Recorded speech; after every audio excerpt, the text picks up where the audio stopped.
realizes that machine learning is not that friendly with its users. So he made a mission out of that. And even today, in his presentation, he's going to present us some shortcuts that we can use to be more efficient with progressive web apps. Please welcome Martin.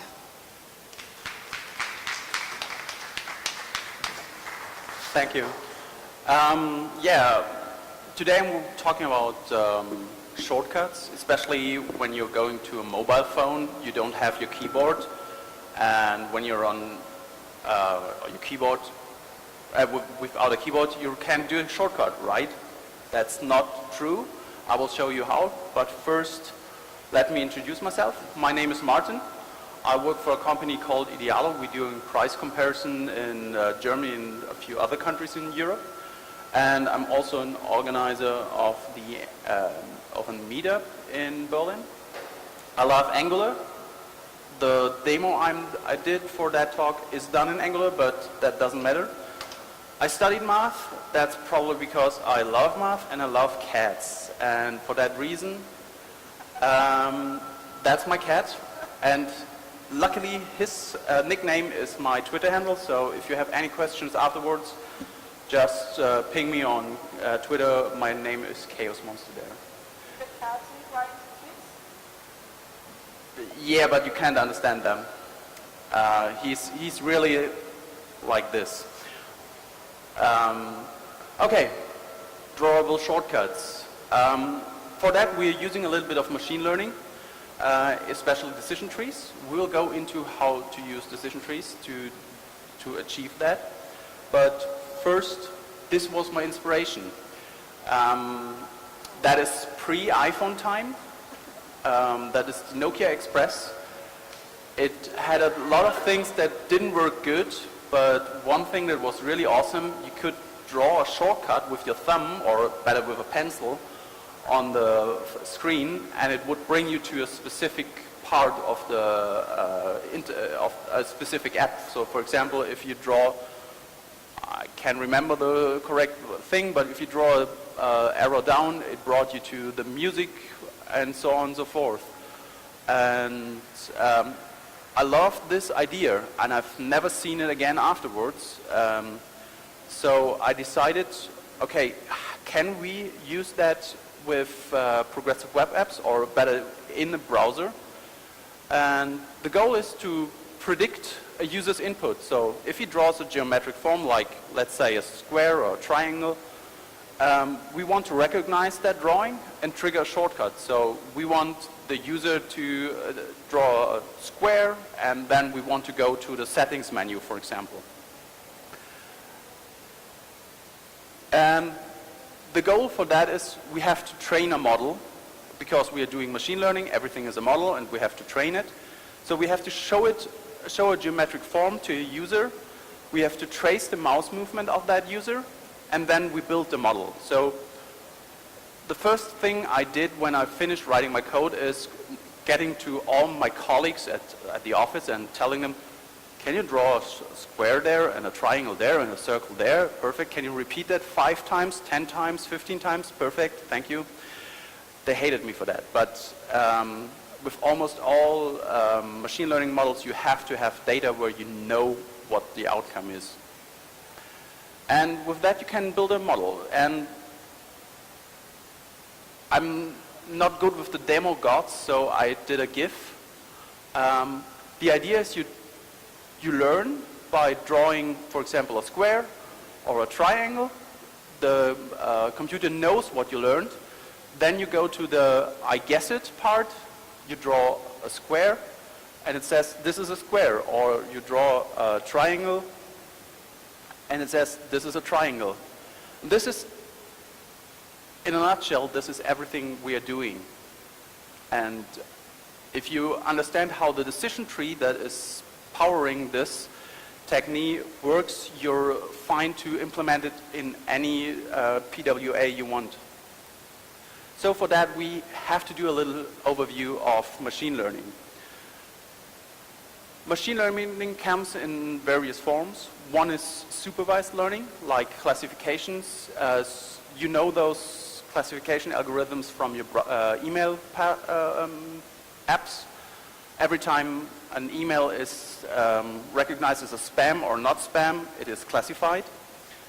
You have unsupervised learning. Unsupervised learning means you do not know what your data looks like. You're just going in there and finding heaps of data and say they look similar. I do not know what they are, but they look similar. If you have seen Karina's talk today about Twitter and politics and football, she used a classification algorithm, a clustering algorithm to cluster the data. And the last one is the probably most used one when it comes to image recognition and stuff like that. It's reinforcement learning, and neural networks are the big thing here. The problem with all those machine learning algorithms is some of them are really hard to understand. For example, neural networks are really complex, can solve really complex stuff like recognizing images. Some are really not that flexible, like linear regression, what just makes a line. But linear regression is really easy to understand. So if you have a linear regression, you draw a line and tell your product owner or your product manager, everything on the left is a spam, everything on the right is not a spam. And neural networks, if you've seen that anywhere, it's really complicated to understand what the model actually does. And for this talk, or for this problem, I decided to use decision trees. Those are quite easy to understand, and they can solve quite complex problems. And for us, a decision tree is what we want to use. So what is a decision tree? In university, I wasn't allowed to do that. Now I am. I look at Wikipedia. Wikipedia says a decision tree is a flowchart-like structure in which internal nodes represent tests on attributes.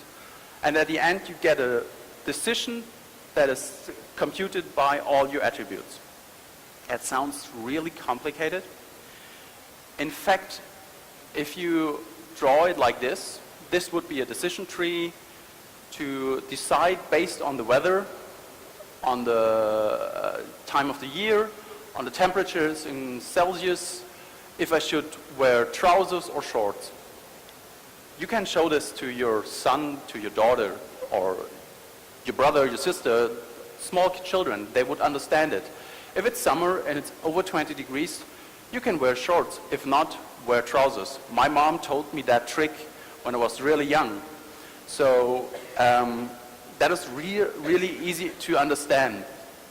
And we will use the same technique to recognize if we are drawing a triangle or a square. So to build decision trees, we have to do 3 steps. First, we have to collect data. That is where I got to my colleagues and get on their nerves by telling them, please draw a square, please draw a triangle. Then we have to train and test it. That is just the algorithm running and creating a data structure afterwards. And then we have to just use it and classify data. So how do we collect data? In this specific problem, I created a canvas object in the browser and just try to, I didn't try, and just use the X and Y coordinates of the mouse. I put the mouse in quotes because actually on a mobile device it wouldn't be a mouse but your finger. And every time the mouse is pressed, or if you touch the screen, I will collect those data. And I will collect, for example, if you draw a triangle, I will collect the X and Y coordinates of the entire movement. So you start at, for example, 0, 0, go to the right to 0, 100, 100 and 100, 100, 0, and upwards. And all of the data in between are collected. The next thing is to label your data. That means, as in the GIF I just showed you, when you teach the system, it has to know that you draw a triangle or a square. If you draw a smiley there, it wouldn't know that this is a smiley. It would just think whatever you draw is a square. So you have to label your data in the beginning. And then you have to do a lot of iterations. So to run this properly, you have to have at least 50 data sets. So at least 50 different persons should should do the drawing triangles and squares. So you have good data sets. But the more, the better. If you don't do that, your system will work, but it probably will not work with any user input. So the more user input you collect at the beginning, the better it is. We have collected our data. Let's train and test it. I bring back the example of how to wear trousers and shorts because it's easier than if there are just columns with zeros and ones and 20s and 100s and stuff like that.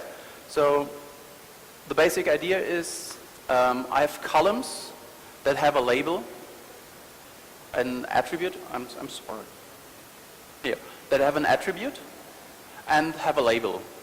So this is one iteration. This is one day in a year where I checked the temperature, where I checked if it is raining or the season. And I said, okay, at this day I wore shorts. And this entire thing is our, will get to a decision tree. To work with that, we go through all the attributes, the columns of the sample, and create a node for each tree, for each column in the tree. So for the first column we create a node, for the second column we create a node, and so on and so forth. And on each node we decide if we want to go to the left or to the right. And we repeat that.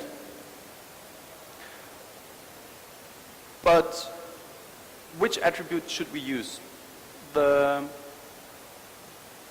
easiest way would be to go from the first to the last, but that's not that smart because we do not know which data is the best to start.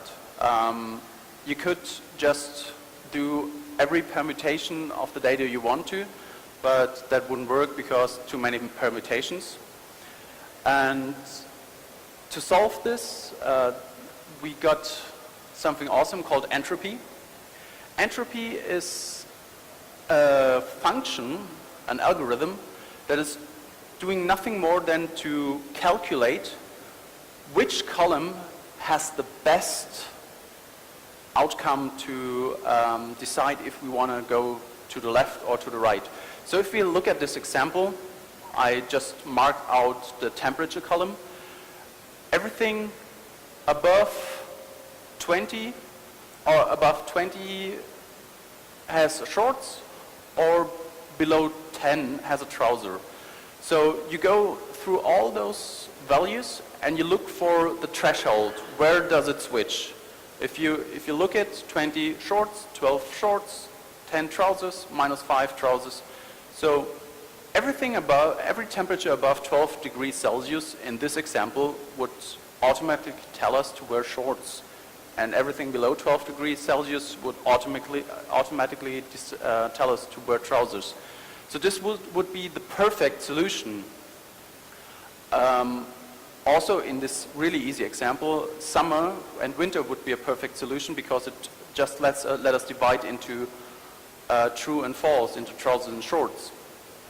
If you look at the rain, you see this is not the perfect solution because here it doesn't rain, we wear shorts. Here it rains, we wear trousers. It doesn't rain, but we wear trousers. So with this column, we wouldn't get the best solution. With the season and the temperature, we would get a better solution. And we do that over and over and over again. We do that with the first column, with the second column, and so on and so forth, until no column is left. This creates really huge trees at the end. If you think about drawing a square of 100 to 100, This would be 100 plus 100 plus 100 plus 100, 400 times 2, 800 attributes just for, and that means 800 nodes. We will have a look into how to make that smaller. But first we want to know if our created tree works. And for that we need sample sets.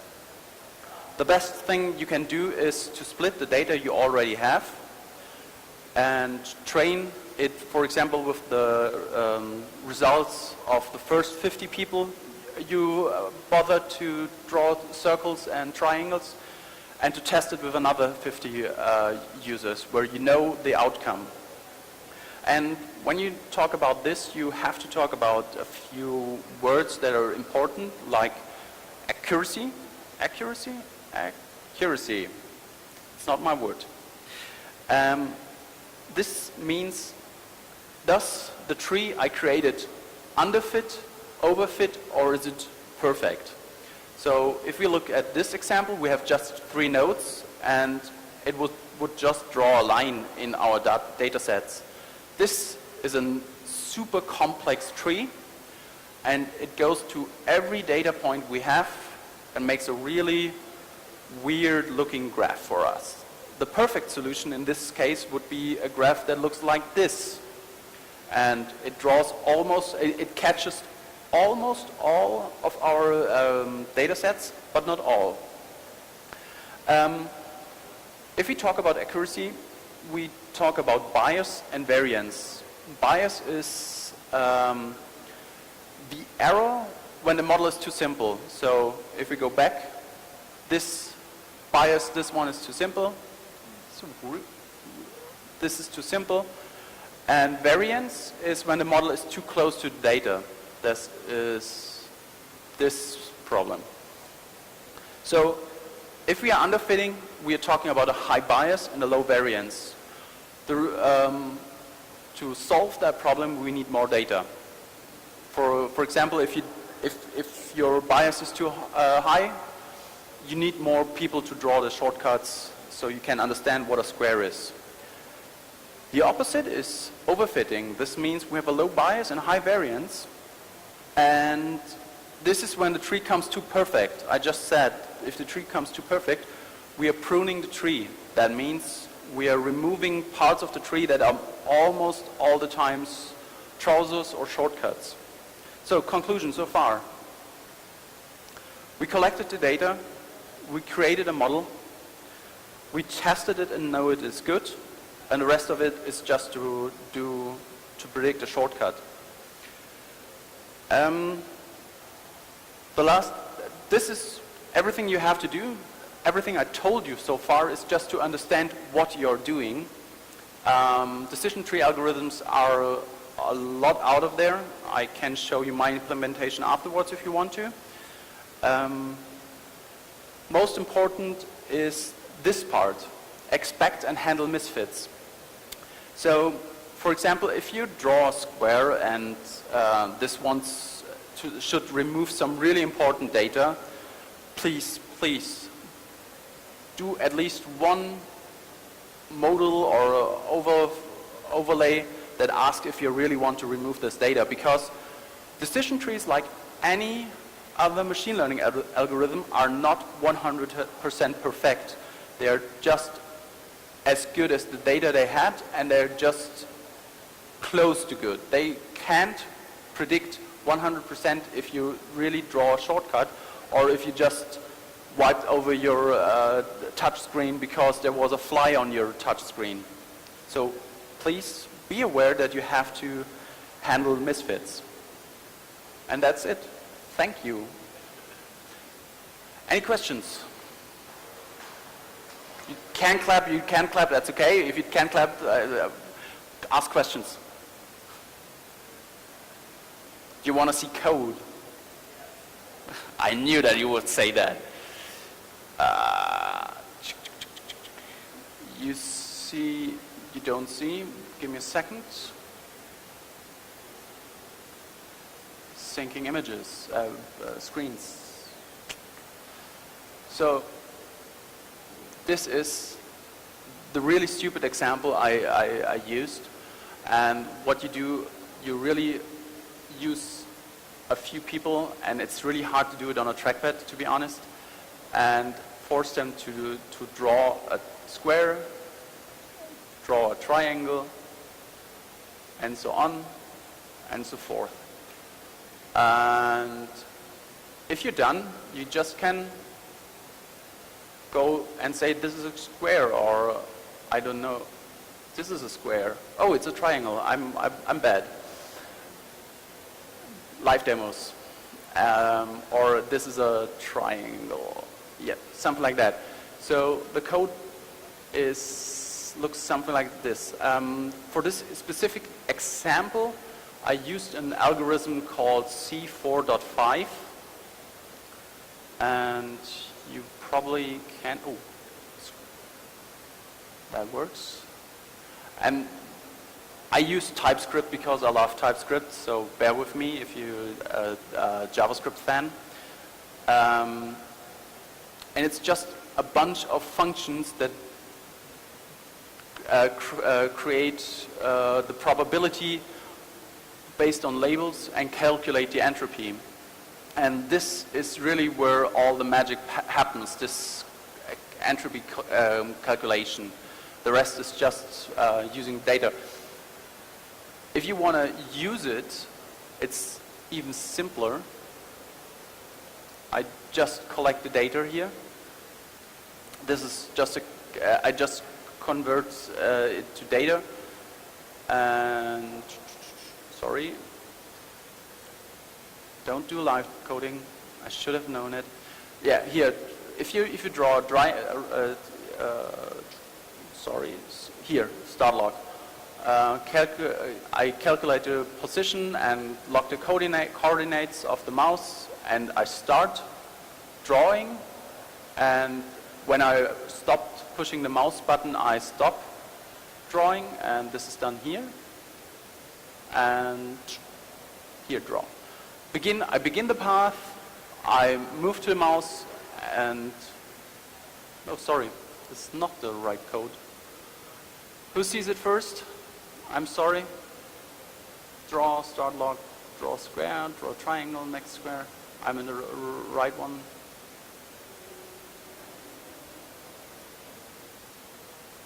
Yeah.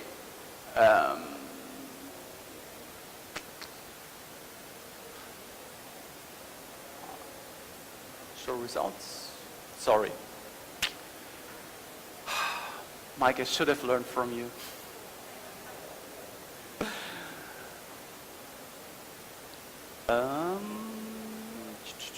Draw. No, this is the right function. I'd start drawing the line whenever I press the mouse. If I'm looking, and at the end I'm just releasing the moving the coordinates to calculating, converting the data to a really long array of data, and I push them into my sample data sets, and at the end I return the sample data sets, and that's all. Yeah. Guessing is a little bit easier to see the code. I also draw, I also calculate, and here I create a data set, and then I almost wait for it, C4.5, and then I classify. Classify here. This is when I stop drawing the line, I'm going to just use whatever I created here as a data set on my model. That is done way advanced. So if you use that in production, or we tried it out in tests, you create the model in advance, and do not have the user to draw squares to be smart about it, but you have this data, and then whatever is drawn on the canvas just gets classified and this is my guest label. So showing code wasn't that smart. I think it's still Mike's fault. He was praying for somebody else to have a little. Sorry? I think Mike was praying that somebody else will have a little shakiness too. Any further questions besides me stumbling over my code? Speaking about the devil, it's just a saying. Don't take it literally.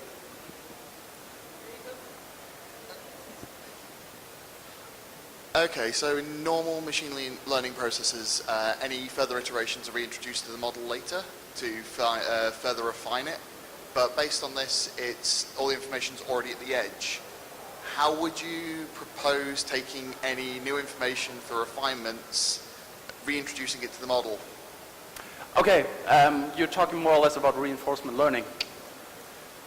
Reinforcement learning is, well, based on the laws of your country, you can just go at this line and collect and push the sample data to a server and collect the data there, and maybe have some trigger that the user used whatever you gave it to him. That's may be kind of difficult, but for example, if you have an overlay and he accepts it, that's another label added to, another row added to your data sets. But in general, decision trees are used to create once and not create it again. So you can create them over time and time again. So with other models, like for example the prediction of what parts of the website should be loaded next, we do that. We collect those data and we relearn it every week. But with this, we didn't do that. But you have to collect this data to reinforce learning. But it's not the same reinforcement learning that neural networks do. It's just reusing more data that you know the correct label of. Further questions? No? Yeah, I think you're good. Thanks so much. Thank you.